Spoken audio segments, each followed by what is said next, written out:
Thank you, Rohan and Nalin, for the wonderful presentations. So my name is Abby, and today I'm going to talk about zero-knowledge card game. So card game has been around for hundreds of years. The popular variant like poker has originated from the 19th centuries. There's a specific subcategory of card game called collectible card games, or CCG for short. In collectible card game, it's a game of strategy between two or more players, where each player has a unique set of cards constructed from a much larger pool of available unique cards.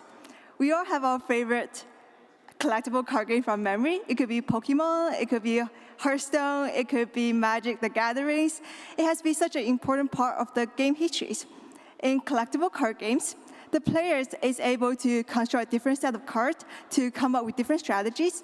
They're able to trade their cards in secondary markets, and possibly they're also able to grow their cards as a result of winning the games.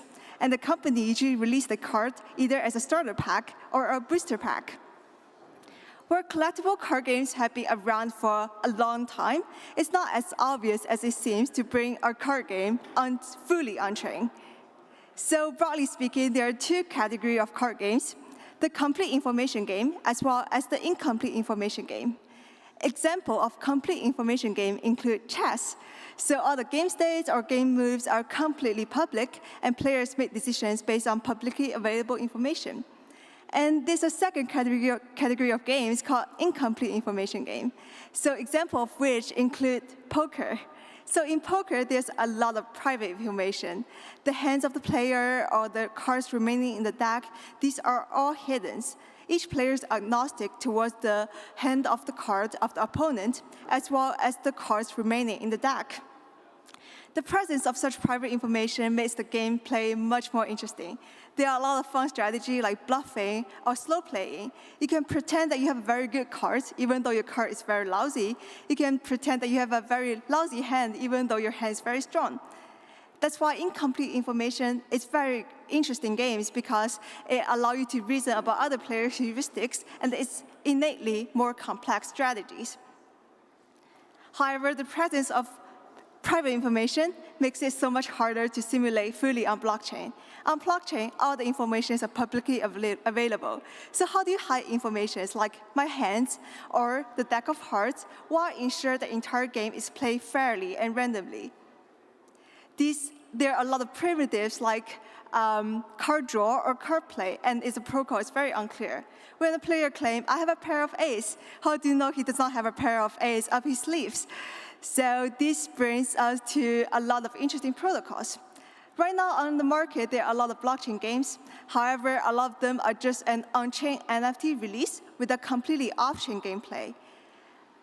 With on-chain strategies, there are interesting protocols like commit and review. So what happens is that at each time step, a hash function of the hand will be committed on-chain, and at the very end, we'll roll back the entire gameplay and verify that each of the values indeed correspond to the hash value and no one's lying in the process.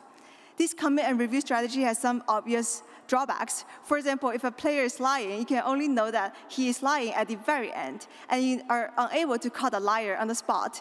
This will cause a lot of games to be just voided only at the very end.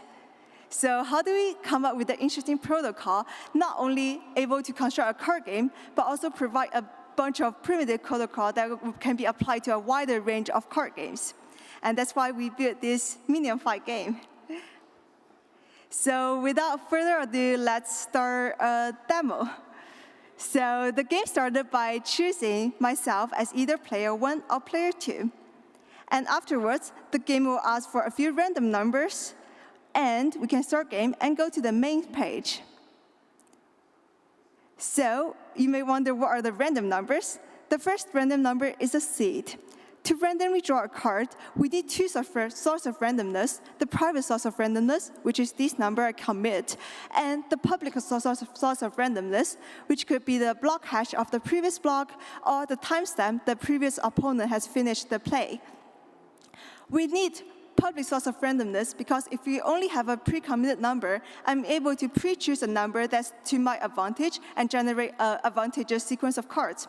However, if we only have public source of randomness, then we are able to collude with the miner and construct a timestamp that's advantage to my own advantage. Or the opponent can choose the particular timestamp to end the move. That's why we need two such randomness to make sure a card is drawn randomly. The next two numbers are sorts. So during the gameplay, at each of the timestamp, the hash function of my hand will be committed on-chain, but not the hand itself. A possible attack we can think of is that although MIMC hash is a one-way function, that's very hard to reverse engineer, but it's not hard to enumerate all the possible input space because we have finite number of cards. And the sort will be added to the input of the hash function such that it's impossible to reverse engineer and rainbow attack the hash values committed on-chain. So now two players are both in the game main page, and as you can see from the right corner, it's currently the left player's turn.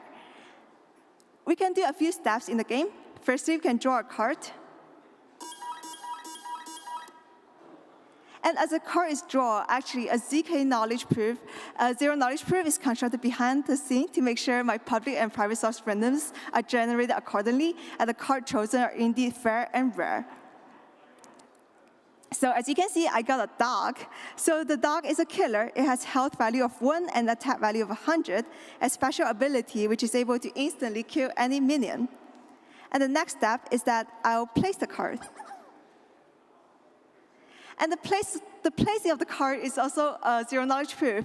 I proved my old hand is a permutation of a new hand plus the card I just put down. And the permutation makes sure that then I do not accidentally play an additional card or draw a new card. And as you can see, there are no minions protecting the opponent's plant, so my dog is able to attack the plant. Oh, I got rid of the flowers. And if I want to draw a card again, the contract will check that I'm only able to draw the card once.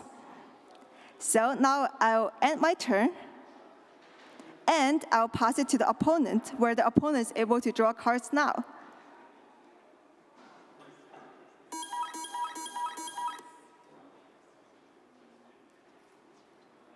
Oh, great, we have a very cute thing, which is called Cutie.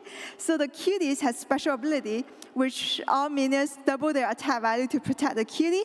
But of course, I don't have any minions at the moment. So I just place the Cutie. And if I want to attack the plant right now, I'm not able to because I need to kill all the minions first. So I'm able to attack the dog. An attack between the two minions is actually a duo. So while the cutie is able to kill the dog also attacks the cutie. So the cutie also gets killed. As you can see, the game takes a bit of time. So I'm going to play a video as a fast-forward gameplay. So in this video, I'm playing with a friend, Shu, who also wrote the game, but couldn't be here due to visa issues. So as you can see, I'm using a Sparta-Rabbit strategy. So the rabbit is Sparta. So as the solo defender on the board, it's able to double its attack and health values. So I deliberately withhold all my cards and only use my Sparta-Rabbit to attack all the opponents. So it's able to solo and defeat all the fox, the eagle, as well as the other Sparta-Rabbit that's not in the Sparta mode. So right now, I'm using Eagle, which is an angel that has the ability to revive a killed minion. And I bring back my cute dog onto the board, which has a very high attack value. And I'm able to place Cutie, which is able to double the attack of all the players that's on the board. And I place a fox, which is a healer. And the healer is able to add health to all the minions that's currently on the board. See, they all have additional health. Now the dog has health 51 instead of 1. And now I'm basically invisible right now. I can just slowly kill all opponents' minions and attack their plants and make sure I win the game. And as I end my turn, the opponent currently has no minion left to defend the plant and no minion left to attack my minions. So all you could do is just to slowly watch me clear the plant. Yeah, so that's a very basic demo of the ZK card game, which is called Minion Fight. And I win the game. So introducing the starter pack, we have 6 cards. We have the healer to add health, the killer to instantly kill any minion, the scratch, which is able to attack minion as neighbors, angel, which is able to revive a killed minion, Sparta rabbit to double health and attack as a solo defender, as well as cutie, where all minions will double their attack to protect the cutie. So with this minion fight, we are hoping to construct a wide variety of protocols, such as random card draw or random card play. And these are able to apply to a wide variety of card games or collectible card games that's able to revive a lot of our childhood memories. And here's the end of my presentation, and thank you.